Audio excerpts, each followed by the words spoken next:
I would like to introduce the first speaker of this section, Chris Chao. Professor Chris Chao is the Dean of the Faculty of Engineer and the Chair Professor of the Mechanical Engineer. And he has numerous titles, and including American Society, Fellow of American Society of Mechanical Engineer, and a Fellow of the Hong Kong Academy of Engineer Science. And let's welcome Chris Chao. Thank you for inviting me to give a talk. My talk will cover engineering response to COVID-19. And this is a very challenging period of time. And researchers all over the world are now working together to combat the issue. Recently, in Faculty of Engineering, we also established a small seed funding scheme to support projects to look into solutions to tackle COVID-19. I only gave the PI a few days to submit a proposal, so I was expecting that only 5 or 6 proposals would come in. Surprisingly, we received 26 very good proposals at the end. We are now funding 21 of them. In fact, in today's talk, I will also present some of their works. Hope to generate some collaboration among different people from different disciplines. I'd like to talk a bit about transmission pathway and the indoor environment, which is also my own research interest. And then we'll talk a bit about virus detection technologies, other diagnosis technique, disinfection and control, and at the end, a little bit on quarantine and contact tracing technology. Transmission pathway in the environment, currently we have a few colleagues in engineering working on it. I work on aerosol transport, and Professor Hugo Lee is also a major figure in this area. Also, Professor C.H. Liu, he will also be sharing some of his results. I have been working on bioaerosol transport in the indoor environment for more than 15 years. And in fact, emission from talking, coughing, sneezing, and all these expiratory activities can generate large spray droplets all the way to very small aerosol. And it will be affecting dispersion in indoor air, deposition. And one of my recent interests is also to look at resuspension features of these bioaerosol. This is one of my previous study on expiratory aerosol generation. More than 10 years ago, we worked with a group of researchers from different parts of the world. And my part was involved in looking at those medium-sized aerosols coming out from coughing and speaking processes. We make use of human subjects to do the experiment using advanced laser technique to capture the emission features. There are other studies from the same group of people looking at a much smaller aerosol and also a much bigger one. My focus is on the medium-sized one because in terms of exposure part, we'll be having enough virus in these medium-sized aerosol for subsequent dose and response analysis. You can also see the phase of some of these large droplets. In fact, the results is not surprising. You see that many of these big droplets, they basically settle on surfaces and in nearby environment fairly quickly. But you can also see that some of them can stay in air for a certain period of time.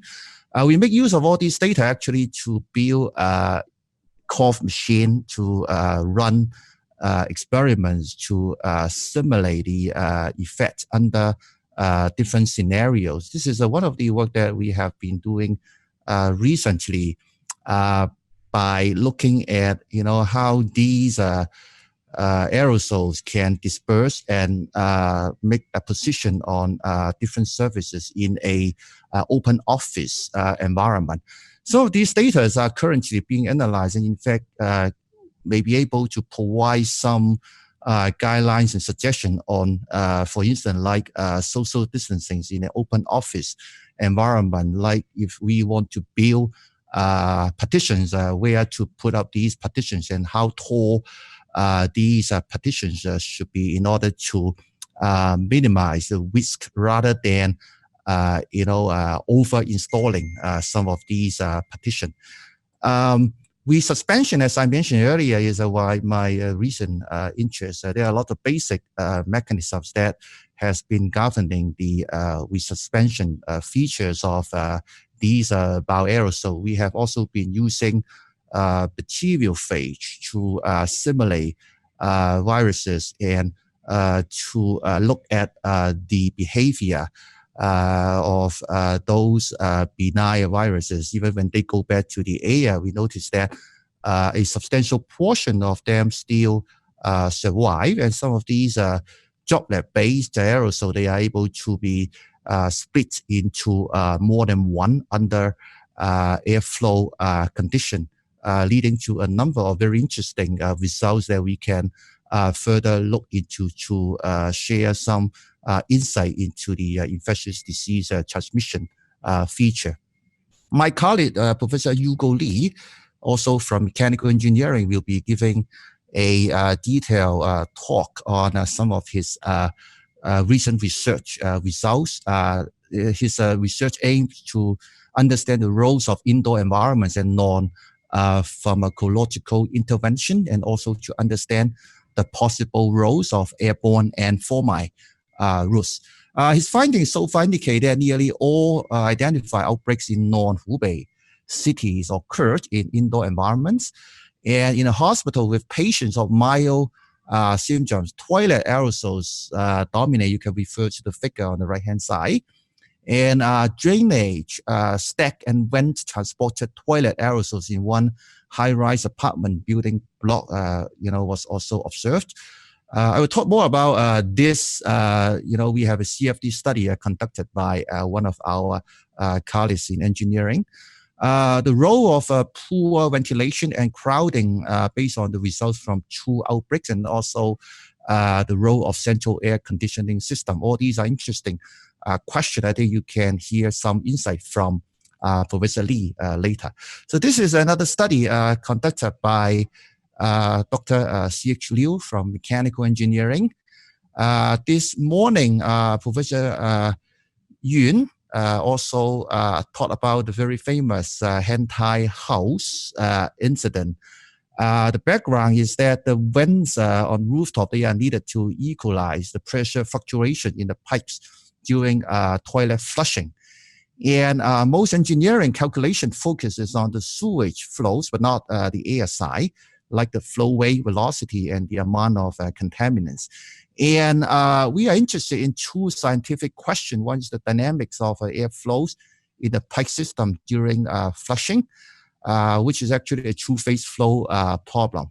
And the other one is about the neighborhood scale dispersion process and the influence on the buildings and apartments nearby. In fact, if you look at the Hentai House scenario, Dr.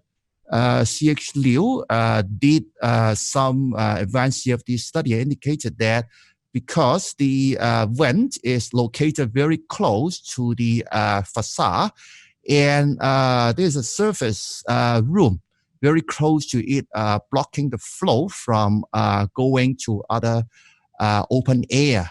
And some of them actually may go back to the lower floors below. And he also tried a sensitivity study to move the vent a bit closer or away from the facade. But unfortunately, because of the surface room location, there is some flow meandering on the roof, which also creates certain risk.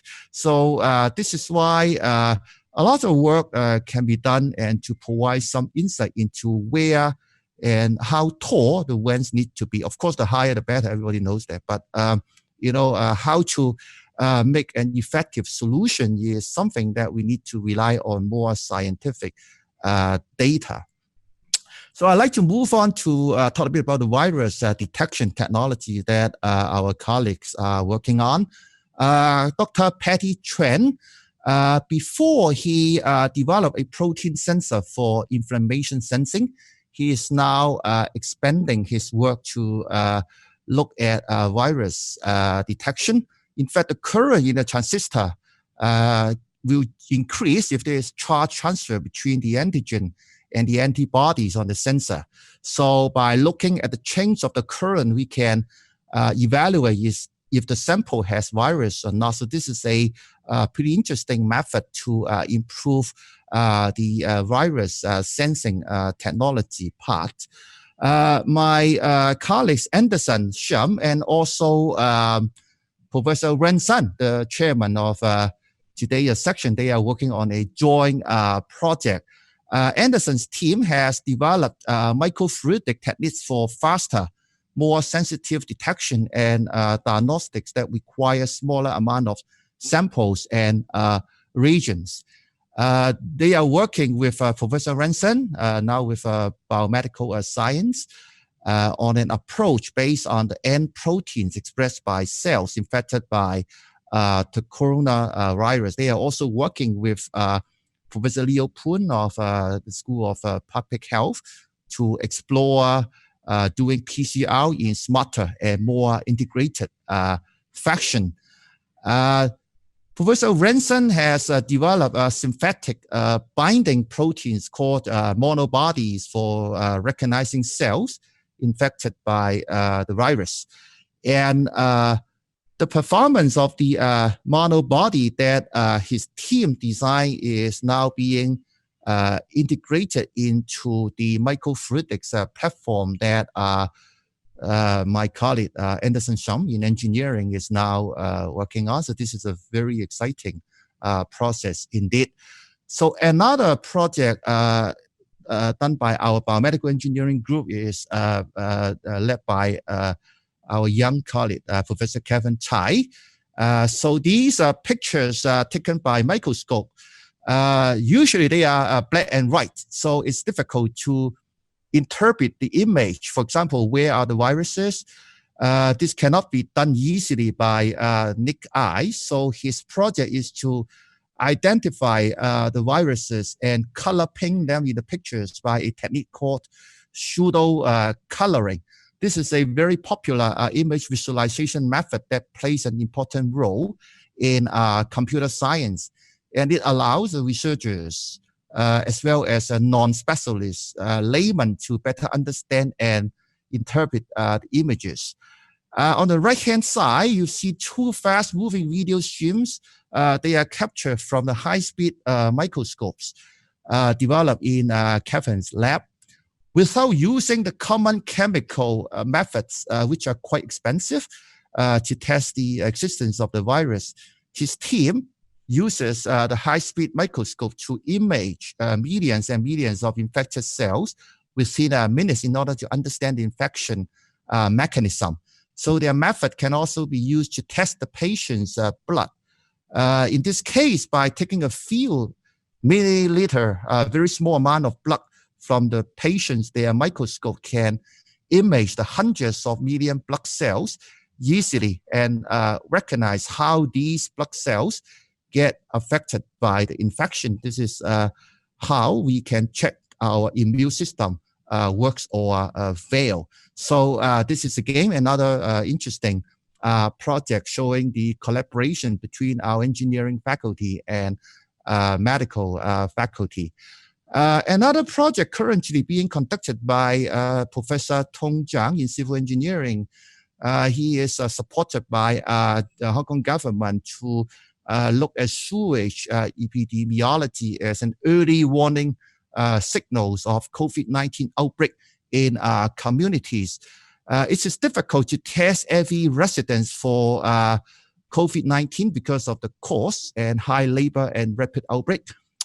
So instead, they are looking at the stool samples from confirmed COVID-19 patients into discharge into the sewage system. They are now establishing an analytical technique for quantifying COVID-19 in sewage and to quantify the concentration in sewage using RT-qPCR technique. This is to establish the framework to use sewage surveillance as an early warning signal for outbreak in the communities. The experiment has already been started, and they will be getting some useful results very soon. We want to look at a few other diagnosis techniques. This is a low-cost portable thermal imaging fever detection system currently built by our mechanical engineering and computer science faculty members. There are many devices available in the market. Many of them are very expensive one if you want to get good results. The very economical one, sometimes they cannot get very accurate results. So our low-cost system is doing somewhere in between. It is costing about a few thousand Hong Kong dollars. It's a portable device. They can do reasonably well face detection. We are now installing some of these on campus to do trial one, and we hope that they can be used to support the campus reopening later. Healthy and safety inspection of building structures is also being carried out by our civil engineering professor, Dr.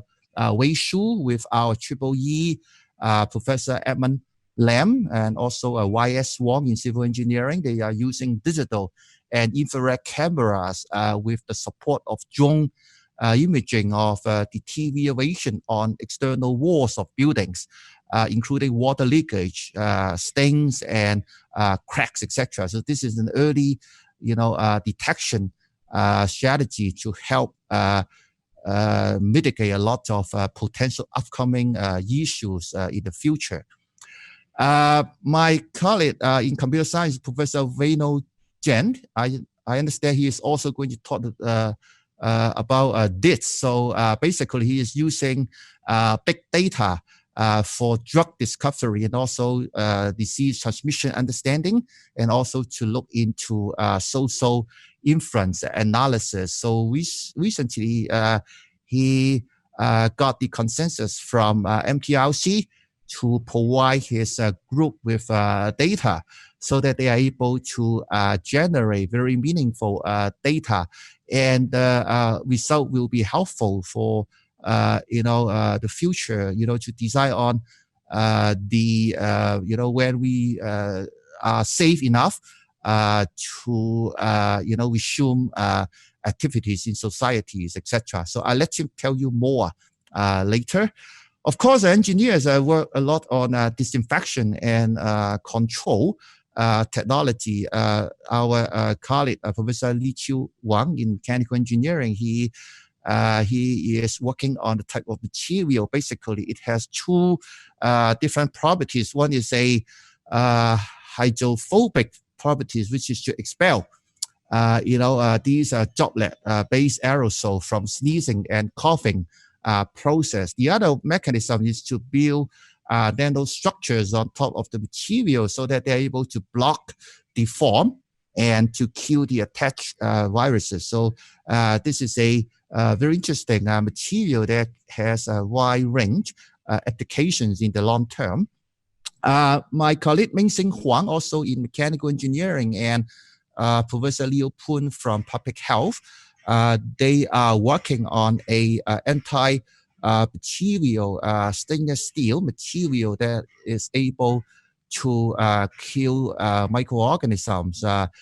This is also a project funded by a collaborative research fund led by Professor Hugo Lee, and they are having some interesting results coming up. I know that they will have testing being conducted very soon. My civil engineering colleague, Professor Kai Ming Shin, he developed a low leachable copper spinel materials with anti-bacterial adhesion capability. Copper oxide is proven to kill bacteria, but it's highly leachable. So this is why they develop this type of new copper aluminum spinel coated surface to reach the same capability, but with a low leachable capability. So the applications can be on the surfaces of door handles, elevator buttons, etc., and even on mass surface filter to reduce virus spreading. Industrial engineering, Professor Ning Shi is an expert in robotic system development. He is now working on building a UV-based disinfection robot for surface sterilization, which is to improve the technology to cover a much larger area and much more performance using a disinfection robot trajectory planner, and also to ensure the safety of the system, because the UV can be harmful to human if it is not handled properly. So he installed a lot of sensors on his device to tackle these issues, to avoid the UV by hitting human subjects. I know his project is also receiving support from some government units at the current moment. Professor Dennis Leung, head of mechanical engineering, he has built this type of battery-driven clean air delivery system to extract contaminants for elderly, and also to be installed on baby strollers. He is now working with some healthcare facilities to donate some of these systems to them, so as to help the elderly group of people. He is also working on combining the usage of this vacuum UV together with UVC. UVC has a band has a wavelength of 254 nanometer, and the other one, vacuum UV, has a wavelength of about 185 nanometer, which is able to ionize the air and to generate ozone and very strong oxidizing OH radicals in order to kill the pathogens. So he is also building a number of systems to do decontamination work for healthcare devices, masks, etc. So my civil engineering colleague, Professor C.Y. Ten, he used to be working in water treatment, and he is now extending his nanofibrous water filter material into building porous nanofibrous filter for reusable face masks. This is an interesting project. I know that he will be able to generate these prototypes in 1 to 2 months' time, which will be able to solve a lot of reusable face mask issue. And we are also building improved filtration test facility for face masks in a more realistic setting environment by making tests with a person or a mannequin wearing the mask. So this is one ongoing activities that we are setting up. So at the end, I'd like to spend 2 minutes to quickly go through the quarantine and contact tracing part. This app is meant for people under quarantine or have been kept at home without going for outdoor activities, led by head of IMSC department, George Huang, and also Dr. Heavy Lau.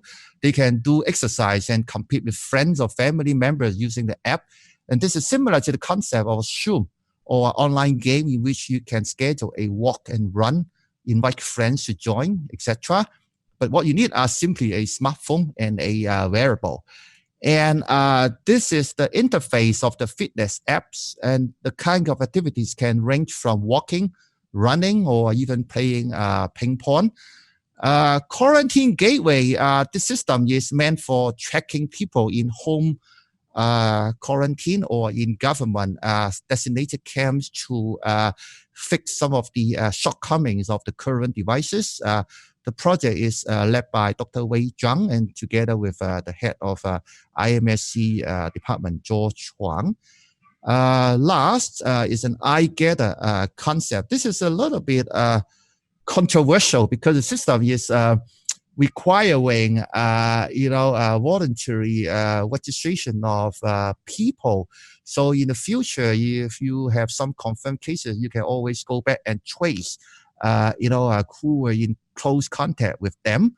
Of course, the debate is always about the privacy issue, which has to be addressed. But in the future, if we have a very serious condition, this may not be a best solution if we want to draw a compromise between, like whether you need to do a complete lockdown of the city or to allow, some activities to move on.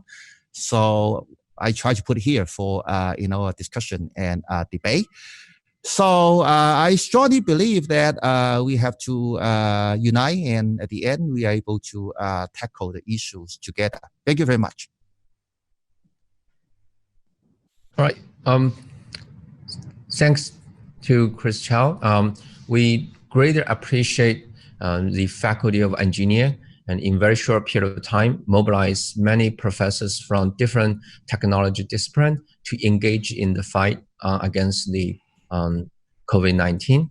And you can see that many professors have made great progress in multiple fronts. And so the question for Professor Chao is, what will be the next step to engaging additional collaboration, additional synergies within the Faculty of Engineering, and more importantly, within other faculties, and to generate additional synergies and bring the innovation to another level. Thank you. I think this is a very good comment. In fact, probably you noticed that many of our colleagues are now working with researchers from Faculty of Medicine for very obvious reason. We also work with colleagues from Faculty of Science, and I think many of our systems need support, not just from those faculties involved in science and technology or medicine, but more into the psychological effect of people currently being,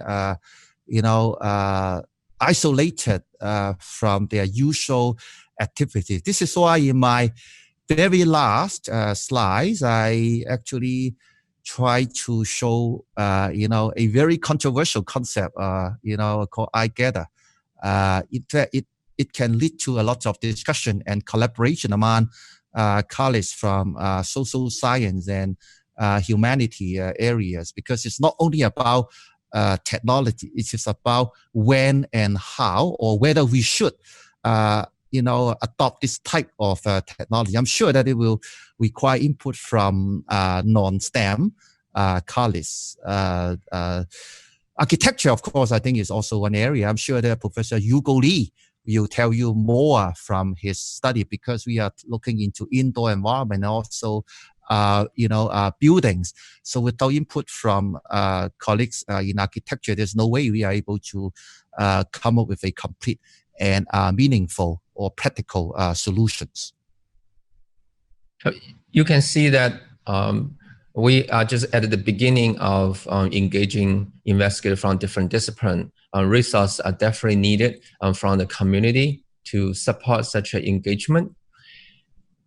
And I have a question from the audience. And one is asking whether there is a scientific support why the government limited group gathering to 4 people. If Professor Chao can answer, or you will leave that question to other specialists. I think this question is more suitable to be answered by other specialists. My understanding is that,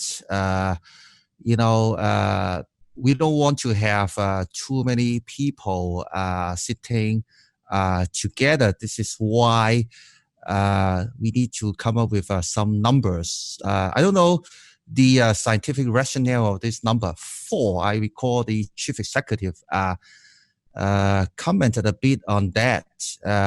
But I personally, at